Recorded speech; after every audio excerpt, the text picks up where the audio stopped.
Hey guys, and welcome to RC and Legos. Today we are doing something different in this video. Today we are testing out my new/used motherboard I got from eBay and seeing if it was a good deal. However, I will need some other parts to make that happen. So I also got a CPU, RAM, and some other parts from Blaine to make that happen. Now let's get to it.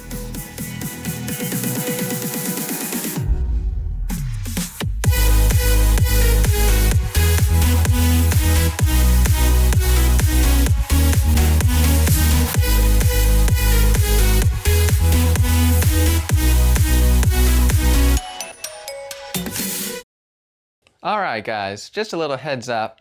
I built this PC back in 2022, which means it is 2 years old already. And as you might be able to tell, it has been replaced. It is now my server that I use to back up media to and run other things like Plex. If you guys don't know much about that, then I would suggest checking out Hardware Haven. He has a lot of good videos on setting up custom like home servers from like old PCs and stuff. But anyways, I'm getting off topic of this video.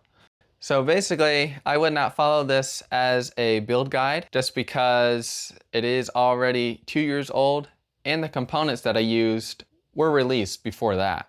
So I would definitely look into some newer build guides if you're wanting to build a editing PC. And if you might be able to tell, since it's been replaced already, that it maybe wasn't a good buying decision for editing. So take that in mind when watching this video. It's basically just for entertainment purposes now. But let's get back to building it. Alright, so here's the motherboard that I got from eBay. It is the ASUS ROG Strix B550F Gaming Wi-Fi. What a name. So this motherboard supports PCI Gen 4 and has 2 M.2 slots for those fast SSDs. It also has 7 USB-A ports, 1 Type-C port, and it has HDMI, DisplayPort, audio on the back, 2.5 gigabit Ethernet, and Wi-Fi 6 and Bluetooth 5.3. It has support for 4 RAM slots, so you can get that glorious dual channel RAM setup. And it has an AM4 socket, which means we're going with AMD for this build. So the CPU that I went with is the AMD Ryzen 5 5600. Now you might be wondering why I didn't go with the 5600X. Well, according to benchmarks online, it is only 5 to 10% faster, and it costs $50 to $60 more than the 5600. So to me, the better deal was going with the 5600. Now at the time of recording this video, the Intel 12th Gen just came out, and so I wasn't really comfortable with getting a just released product because it could have stability issues and maybe it isn't as good for video editing. Well, it turns out the Intel 12th Gen, 13th Gen, and 14th Gen are great CPUs for video editing. Their use of the P cores and E cores make them great for efficiency and also for raw performance. So if I went back in time, I would have greatly chosen the Intel 12th Gen for this editing PC build. The RAM that I chose for this build is a 32 gigabyte kit from Silicon Power. It is DDR4 memory rated for 3200 megahertz. So why did I choose this kit of RAM? Well, number one, it is basically the cheapest 32 gigabyte kit that you can buy on the internet for around $40. And number two is it matches the overall aesthetic of the build, which is black and silver. It's just too bad they put the heat spreaders on the wrong side, so you can't see them when they're in the PC. Alright, so that's all the parts that I got for this video. So now let's put them together and see if that motherboard works. Alright guys, now it is time to start putting the PC together. So first things first, I'm going to do the CPU. Here it is guys, the Ryzen 5 5600. Now you will notice there is a small little tiny triangle right there. Well, on the motherboard there's also a little triangle and you have to get that lined up. And also make sure you have your latch up, just like that.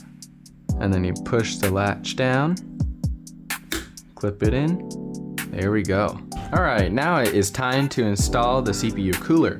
And as you can see here, it can either go this way or it can go this way. However, on this particular motherboard, the CPU fan header is right up here. So I'm gonna put it like this so we have enough cable to get over there. However, I probably could run it like this and up like that also. It just matters on preference.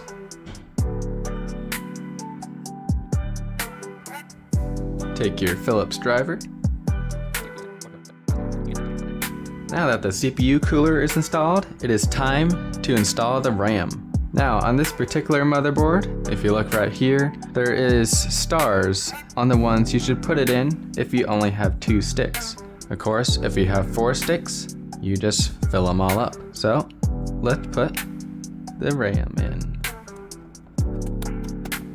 Just like that. There we go, the RAM is installed. All right, now let's plug in our GPU. Now it is time to plug in the power supply. So right here is our CPU cable. You can see it's 2 4-pins, and I looked at the motherboard's manual, and they said you shouldn't just plug in the 4-pin. You should either have just the 8-pin or both the 4-pin and the 8-pin. So I'm gonna plug this 2 4s, which make 8 in. There we go. And now our main 24-pin connector. There we go. And if your GPU had a power connector, you would also plug that in. But this one does not. All right, now we just need a storage device and we should be able to test. All right guys, everything is plugged in. Got the monitor plugged in, mouse and keyboard plugged in, power supply plugged in, the hard drive plugged in. So let's see if this thing will fire up. All right, we got lights. Now I should just have to short the power pins out and she'll spring the light. There it goes, guys, everything is on. All right guys, so I've gone through and tested all the USB ports. I've tested these 1X slots and both the 16X slots. I haven't tested all the SATA ports. Gonna assume they're pretty good the way how everything else has been working. Also, I haven't tested the M.2 slots because I don't have an M.2 drive yet, but one is on the way and you'll get to see it in one of the upcoming videos. All right guys, so now that we know that everything seems to be working fine, let's put it in a case.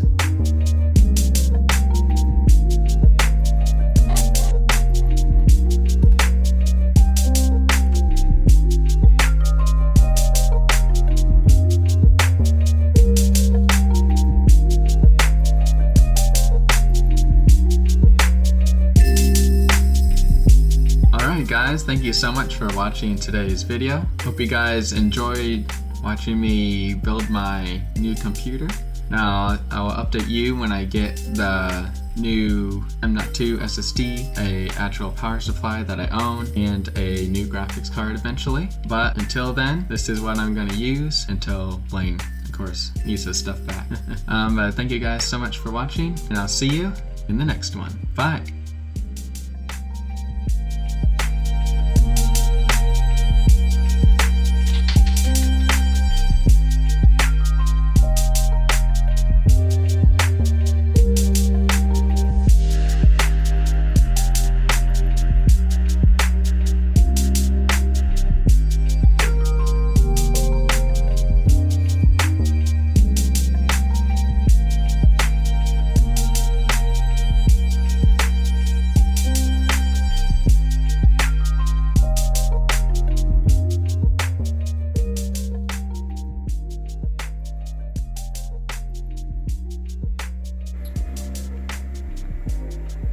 Alright guys, now it is time to choose a case. But which one should we choose? We got this one from early 2000s. Designed for Microsoft Me. We also have this one, a little bit newer, designed for Windows XP. And then we got this one, designed for Windows 7. This is a Dell Optiplex 3010. And we have this big chunky boy over here. It's the DIT something something. And it's designed for Windows 7, I think. But I think I'm gonna choose this one. You wanna know why? Because it can hold 7 hard drives, which would be perfect for my PC.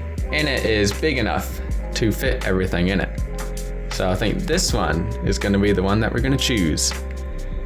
So let's try to get it out of here.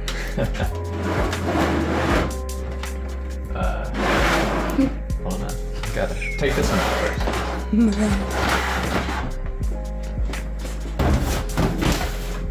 Okay, now we can slide it this way. Nope, that didn't work. Yeah, we can do that. Uh-oh, something's breaking.